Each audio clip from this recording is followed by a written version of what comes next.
नमस्कार, 10 कदम में आप सभी का स्वागत है। मैं हूं नीलू और बुलेटिन की शुरुआत करते हैं उत्तराखंड से आ रही हैरान कर देने वाली तस्वीरों से। आपको पिथौरागढ़ की तस्वीरें दिखा रहे हैं जिसमें एसडीआरएफ और आईटीबीपी के जवान अपनी जान जोखिम में डालकर लोगों की मदद कर रहे हैं। तस्वीरें पिथौरागढ़ की है। आप देख सकते हैं कि किस तरह से पिथौरागढ़ में आपदा का कहर बरपा है। पिथौरागढ़ के दूर दराज आपदाग्रस्त इलाकों में एसडीआरएफ और आईटीबीपी के जवान अपनी जान जोखिम में डालकर लोगों की मदद करने पहुंचे हैं। तस्वीरें आप देख सकते हैं, भयानक तस्वीरें हैं, दिल दहला देने वाली तस्वीरें हैं, जोखिम भरी तस्वीरें हैं। और इस आपदा के समय जो एसडीआरएफ है और आईटीबीपी के जवान हैं वो लगातार लोगों की मदद के लिए पहुंच रहे हैं। हम आपको बता दें कि लगातार बारिश का मौसम है, आफत आसमान से बरस रही है और इस आफत में ही तमाम लोग अब जिंदगी की जद्दोजहद में जुटे हुए। दो तस्वीरें आपको दिखा रहे हैं। दो तस्वीरों में आप देख सकते हैं कि नदी अपने पूरे उफान पर है, कटान भूस्खलन लगातार जारी है और ऐसे में एसडीआरएफ और आईटीबीपी वहां पर पहुंचे अपनी जिम्मेदारी निभाने के लिए। लोगों को रेस्क्यू किया जा रहा है, सुरक्षित स्थानों पर पहुंचाया जा रहा है। तो तेज पानी के बहाव में किस तरह से लोगों को बाहर निकाला जा रहा है। वहीं एक गाय का भी रेस्क्यू किया गया है, वो तस्वीरें भी थोड़ी देर में आपको दिखाएंगे। लेकिन ये तस्वीरें आप देख सकते हैं, लोग फंसे हुए हैं, जहां तहां सड़कें बह चुकी हैं, नदियां उफान पर हैं, लैंडस्लाइड लगातार हो रही है, लोगों के घर जमींदोज हो गए हैं, लगातार मलबा लोगों के घरों में घुस आया है, लोगों को रहने का आसरा नहीं है। और ऐसे में एसडीआरएफ और आईटीबीपी के जवान अब उन लोगों को बाहर निकाल रहे हैं जो इस तरह से आपदा में जहां तहां फंस गए हैं। तस्वीरें हम आपको दिखा रहे हैं, पिथौरागढ़ की है। पिथौरागढ़ में लगातार आसमान से बारिश हो रही है, आफत बरस रही है और इस दौरान लोगों को काफी दिक्कतों का सामना करना पड़ रहा है। और अब आपको एक और तस्वीर दिखाते हैं। एक तरफ जहां पर लोग बाग फंसे हुए हैं, उनको निकालने का काम चल रहा है। वहीं बात करें कि किस तरह से जो मवेशी हैं वो भी इस बारिश की आफत में फंसे हुए हैं। गाय का रेस्क्यू किया गया है। गाय का रेस्क्यू किस तरह से किया गया है आप तस्वीरों में देख सकते हैं। एक गाय नदी की तेज धार में फंस गई है, उसको निकाला जा रहा है। आईटीबीपी और एसडीआरएफ की टीम वहां पर पहुंची, गाय का रेस्क्यू किया गया। बड़ी मशक्कत के साथ, बड़ी मुश्किल के साथ इस गाय को वहां से निकाला गया है। तस्वीरें आप देख रहे हैं, जब इस गाय को निकालने की कोशिश की जा रही थी, गाय भी डरी सहमी सी हुई है क्योंकि पानी की धार बहुत तेज है। चाहे वो लोग हो या फिर मवेशी हो, हर एक इस आपदा में फंसे हुए हैं और मदद की जरूरत इन्हें है। और वही मदद आईटीबीपी और जो एसडीआरएफ की टीम है वो पहुंचा रही है। एक गाय का रेस्क्यू करते हुए तस्वीरें हम आपको दिखा रहे हैं। आप अपने टीवी स्क्रीन पर ये तस्वीरें देख सकते हैं। और अब आपको उत्तराखंड की एक और तस्वीर दिखाते हैं। पिथौरागढ़ के बंगा पानी में स्लाइड हुआ है, लैंडस्लाइड बहुत जबरदस्त, डरा देने वाली तस्वीरें। बंगा पानी तहसील में बारिश का तांडव हर तरफ नजर आ रहा है। तस्वीरें आप देख सकते हैं कि किस तरह से इस वीडियो में पहाड़ भरभरा कर गिर गया। यह तस्वीरें जारा जिबली की है। बीते रोज हुए तेज बारिश के बाद बंगा पानी क्षेत्र में कुछ ऐसा ही तांडव प्रकृति ने मचाया। गिरते पहाड़ की राह में जो भी आ रहा है वो पूरी तरह से जमींदोज होता चला गया, चाहे वो बड़े बड़े पेड़ ही क्यों ना हो। किस तरह से जब लैंडस्लाइड हुई तो पूरी की पूरी तरह ये पहाड़ बिल्कुल नीचे की तरफ आई है और लोग इससे काफी डरे सहमे हुए हैं। चमोली से भी इसी तरह का वीडियो सामने आया है। यहां पर कोडिया मायापुर के पास चट्टानी मलबा आ गया, जैसे बद्रीनाथ हाईवे एक बार फिर से बंद हो गया और लगातार पहाड़ से रुक रुक कर मलबा नीचे गिर रहा है। लगातार मलबा गिरने से मशीनों के काम में भी दिक्कत आ रही है क्योंकि जो रास्ते बंद हो गए थे उनको खोलने के लिए जेसीबी मशीनें लगाई गई है वहां पर, लेकिन अब इस काम में भी दिक्कत आ रही है। हालांकि फिलहाल काम को रोक दिया गया है, लेकिन सड़क की हालत देखकर अंदाजा लगाया जा सकता है कि आगे भी सड़क खुलने में दिक्कत आ सकती है, लोगों की परेशानी अभी बनी रह सकती है। और बातचीत करने के लिए विजय वर्धन उप्रेती पिथौरागढ़ से हमारे साथ जुड़ गए हैं। विजय, लगातार पिथौरागढ़ से इस तरह की तस्वीरें आ रही हैं जब नदियां उफान पर है, पहाड़ से लैंडस्लाइड लगातार हो रहा है, बोल्डर गिर रहे हैं, ऐसे में जो लोग हैं वो बेहद परेशान हैं। इस वक्त क्या स्थिति पिथौरागढ़ की? जी निश्चित तौर पे नीलू, लोगों की दिक्कतें पिछले 3-4 दिन से बहुत ज्यादा बढ़ी हुई है। खासकर धारचूला, मुनस्यारी और बंगापानी तहसीलों में, इन तहसीलों में जो रास्ते हैं वो पूरी तरीके से जमींदोज हो चुके हैं। पुल जो कनेक्ट करते हैं वो टूट गए हैं। जगह जगह लैंडस्लाइड हो रहा है। आप देख सकते हैं इन तस्वीरों में साफ साफ दिख रहा कितना खौफनाक ये मंजर है। अभी भी तकरीबन 15,000 के आसपास की आबादी ऐसी है बंगापानी और उसके आसपास के इलाकों में, जो अलग अलग जगहों पर फंसे हुए हैं। उनको एसडीआरएफ, पुलिस, राजस्व पुलिस और आर्मी के जवान भी मैदान में उतरे हैं। वो उनको सुरक्षित स्थानों में ले जाने की कोशिश कर रहे हैं। मवेशी कई विजय, अगर इस बंगापानी की बात की जाए, लगातार हमने देखा कि यहाँ पर लैंडस्लाइड हो रहे हैं। क्या ये लैंडस्लाइड जोन है? इससे पहले भी हर मौसम में, पहले भी बरसात के मौसम में इस तरह के लैंडस्लाइड यहाँ पर होते रहे हैं, मुश्किलें इसी तरह से हैं? जी नीरू, मैं बताऊं आपको कि ये सेंसिटिव जोन तो है, लेकिन जो तांडव आसमानी आफत ने इस बार यहाँ मचाया है ऐसा कम देखने को मिला है। इस बार लगातार यहाँ पर जगह जगह बादल फटने की घटनाएं हो रही हैं, लगातार भूस्खलन हो रहा है, तेज बारिश हो रही है, कई घर जमींदोज हो चुके हैं। तो ये कह सकते हैं कि ये पूरा का पूरा इलाका ही एक तरीके से आपदा प्रभावित हो गया है। इसीलिए आए दिन इस तरीके की तस्वीरें आ रही है जो स्थानीय लोगों के लिए एक मुसीबत का कारण। तो विजय, जो लोग यहाँ पर बंगापानी के आसपास के इलाके में मौजूद हैं, लगातार लैंडस्लाइड हो रहा है, नदियों का जलस्तर भी बढ़ा हुआ है, नदियां पूरे उफान पर है, तो इनको रेस्क्यू करके कहां रखा जा रहा है? क्या इनके लिए कोई व्यवस्था की गई है ताकि उनको सुरक्षित स्थानों पर पहुंचाया जा सके? चिनीलू, मैं आपको बताऊं, भौगोलिक तौर पे ये इलाका काफी बड़ा है। गांव छितरे छितरे हैं, पहाड़ के गांव है, काफी दूरी पर ये बसे हैं।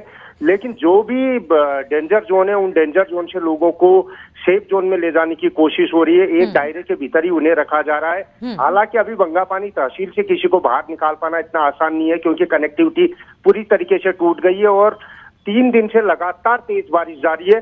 तो ये कोशिश एसडीआरएफ, एनडीआरएफ, बिल्कुल विजय, तो कहा जा सकता है ये तस्वीरें डराने वाली हैं। लगातार वहां बारिश हो रही है और जिसकी वजह से जो पिथौरागढ़ का बंगा पानी है वहां पर मुश्किलें लोगों के लिए लगातार बढ़ती जा रही है। बहुत बहुत शुक्रिया आपका विजय, तमाम जानकारी देने के लिए। और बागेश्वर की बात करते हैं। बागेश्वर के कपकोट तहसील के नाकुरी पट्टी में घर घर बालीघाट सड़क की पुलिया टूट गई है, जिसमें एक कार नीचे गिर गई। कार से ग्राम प्रधान सहित 4 लोगों ने कूदकर किसी तरह से अपनी जान बचाई। तस्वीरें हम आपको दिखा रहे हैं कि किस तरह से रोड बीच से टूट गई, जिसके नीचे तेज पानी के बहाव में कार फंसी हुई है। गनीमत ये रही कि हादसे में किसी की भी जान नहीं गई। समय रहते कार सवार ने कार से कूदकर अपनी जान बचा ली।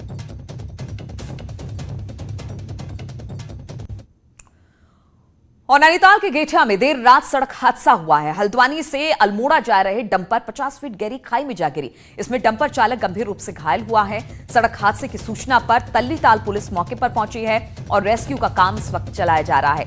पानी के बहाव के चलते कई घंटों की खोजबीन के बाद ड्राइवर को बचाया जा सका है। बताया जा रहा है कि ट्रक चालक हल्द्वानी से सामान लेकर अल्मोड़ा जा रहा था और इस दौरान भूमि आधार के पास गहरी खाई में यह ट्रक गिर गया।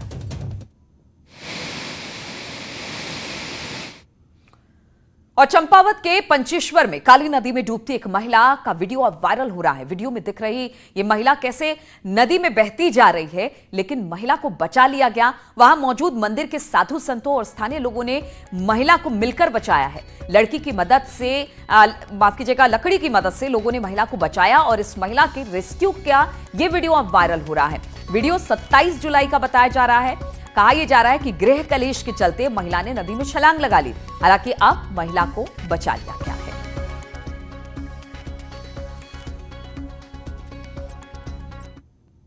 और पहाड़ों पर भारी बारिश का असर मैदानी इलाकों में भी देखने को मिल रहा है। बाराबंकी में सरयू नदी का तांडव जारी है। नदी का जलस्तर भले ही खतरे के निशान से नीचे आ गया हो, लेकिन बाढ़ का पानी गांव में भर चुका है, जिससे बीमारियों का खतरा लगातार पैदा होता चला जा रहा है। साथ ही लोगों का आम जनजीवन भी अब लोगों के अस्त व्यस्त हो गए हैं। तस्वीरें आप देख सकते हैं कि पहाड़ी पर बारिश हो रही है, लेकिन वही पानी जब मैदानी इलाकों में आ रहा है तो बाढ़ की स्थिति उत्पन्न कर रहा है। 23 तारीख को लगभग बहुत ज़्यादा नदी जो खतरे के निशान से बहुत ऊपर थी, लगभग 61 सेंटीमीटर ऊपर थी। आसपास के गांव में काफ़ी जल भराव हो गया था और लोगों को बहुत परेशानियों का सामना करना पड़ा और लोग बहुत परेशान।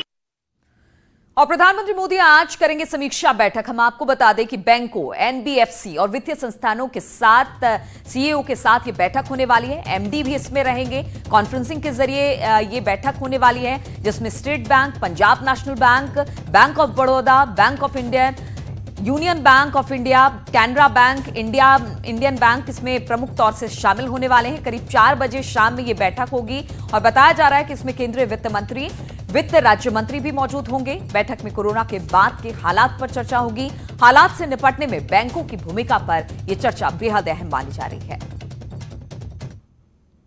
और प्रयागराज से खबर है, यहां पर अतीक अहमद के करीबियों पर अब शिकंजा कसता जा रहा है। 5 प्रॉपर्टी डीलरों पर मुकदमा दर्ज किया गया है। पीपल गांव शाहपुर में जमीन पर कब्जे का आरोप लगा है। फर्जी दस्तावेज के आधार पर तैयार कराने का आरोप लगा है। जमीन मालिक अर्जुन कोचर ने ये जो केस है उसे दर्ज कराया है। रुखसार अहमद, राजीव नागर, अबू साद हैं आरोपी।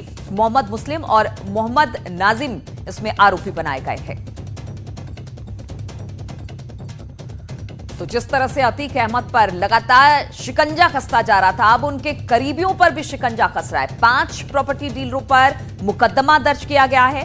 बताया जा रहा है कि पीपल गांव शाहपुर में जमीन के कब्जे को लेकर फर्जी दस्तावेज तैयार किया गया था और इसी के आरोप में अब जमीन मालिक अर्जुन कोचर ने यह एफआईआर दर्ज कराया है। रुखसार अहमद, राजीव नागर, अबू साद पर यह आरोप दर्ज करवाया गया है। मोहम्मद मुस्लिम और मोहम्मद नाजिम को इसमें आरोपी बनाया गया है इस एफआईआर में। तो अब अतीक अहमद के करीबियों पर भी लगातार शिकंजा कसा जा रहा है। 5 प्रॉपर्टी डीलर और इसकी जद में आए हैं।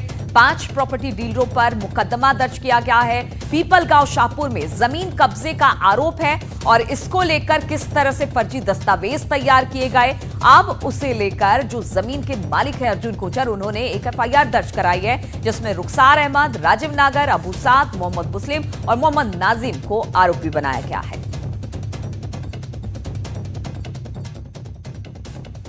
बातचीत करने के लिए सर्वेश हमारे साथ जुड़ गए। सर्वेश, 5 प्रॉपर्टी डीलर को अब इसको लेकर एक एफआईआर दर्ज कराई गई है, क्या कुछ है इस एफआईआर में?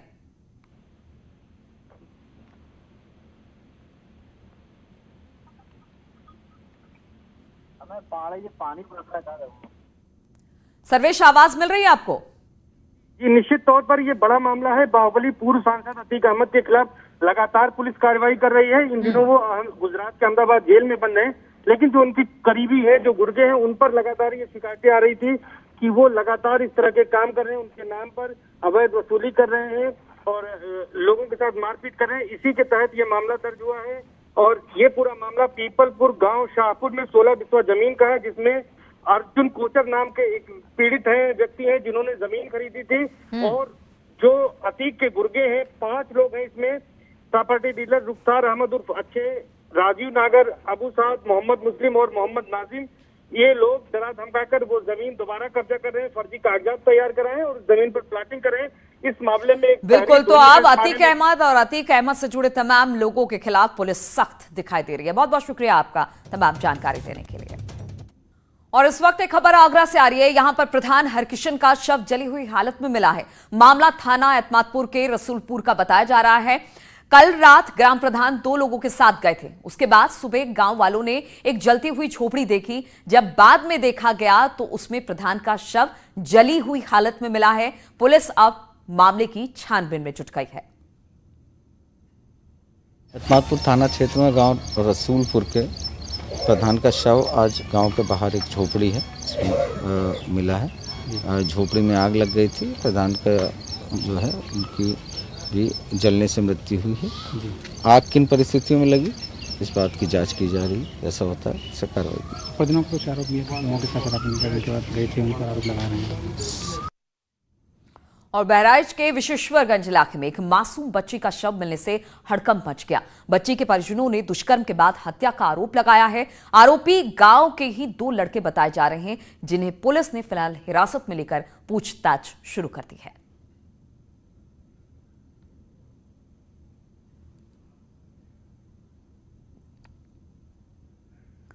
और कोरोना संक्रमण के चलते पिछले 4 महीने से बंद नोएडा स्टेडियम को आज खोल दिया गया। स्टेडियम के आउटडोर गतिविधियों के लिए अभी फिलहाल खुला गया है। नोएडा स्टेडियम में प्रवेश के लिए कुछ नियम बनाए गए हैं जिसका पालन करना होगा। स्टेडियम में प्रवेश के समय आरोग्य सेतु ऐप होना आपके मोबाइल पर जरूरी है। इसके साथ ही मास्क, सैनिटाइजर और खुद की पानी की बोतल होना जरूरी है, तभी स्टेडियम में आपको प्रवेश मिलेगा। स्टेडियम खुलने से लोगों ने खुशी जाहिर की।